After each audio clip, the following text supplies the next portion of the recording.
Bonjour Éric Zemmour. Vous êtes donc venu ce matin après avoir lu le journal du dimanche et le classement des personnalités préférées des Français. Oui, regardez, ce sondage, au début, on se dit que ça n'a pas grand intérêt, on le lit comme ça, d'un œil distrait, comme j'imagine les gens qui ont répondu d'une oreille distraite en pensant à autre chose. Et puis, quand on y prête vraiment attention, on se rend compte qu'il y a pas mal de leçons intéressantes à tirer. La première, toute simple, regardez, dans les 10 premiers, il y a une seule femme. 9 hommes, une seule femme. Et encore, la seule femme, c'est Mimi Mati.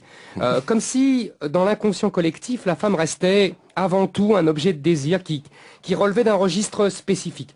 Et puis, on regarde plus attentivement les 3 premiers. Les noms, Yannick Noah, Zinedine Zidane, Danny Boone. Que des enfants d'immigrés. Noah avait un père camerounais, Boone et Zidane ont des pères kabyles. En ces temps de débat sur l'identité nationale où nos grands prêtres de l'antiracisme traitent les Français de racistes à tout bout de champ, ceux-ci semblent leur répondre, nous racistes, nous xénophobes, nous refermés sur nous-mêmes. Allons donc.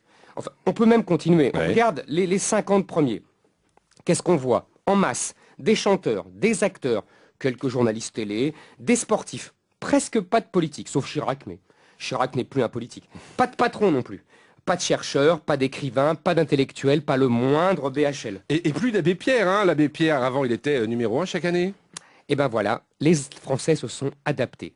Maintenant, ils choisissent les nouveaux prêtres de la société cathodique, les nouveaux gourous du capitalisme de séduction.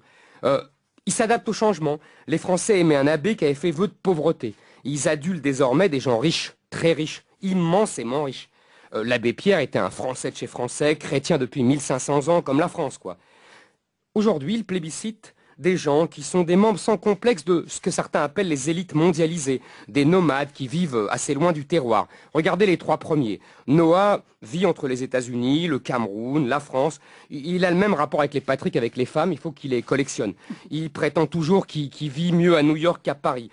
Danny Boone, depuis le succès des Ch'tis, il s'est pas installé à Tourcoing, hein. Il s'est installé à Los Angeles. Il paraît qu'il fait un peu moins froid.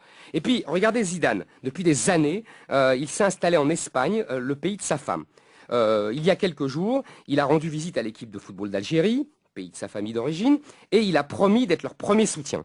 Alors là, notre petit cœur de supporter bat très fort. Et l'équipe de France alors? Et ce maillot bleu-blanc-rouge qu'il avait embrassé goulûment après son but lors de la Coupe du Monde de 98. Jeté aux oubliettes déjà, ou brûlé comme un vulgaire drapeau tricolore par des jeunes supporters français, mais de l'équipe d'Algérie, il y a quelques semaines. Je vais vous dire, après tout ça, on songe à la célèbre formule d'Oscar Wilde. En amour, il y en a toujours un qui souffre et un qui s'ennuie. Alors on s'interroge, les personnalités préférées des Français aiment-elles les Français? Moi, je vous dis, Vincent, j'attends le sondage. Éric Zemmour, on vous avait prévenu, hein, on vous avait dit que ça décoifferait. Merci Éric, à demain. À demain.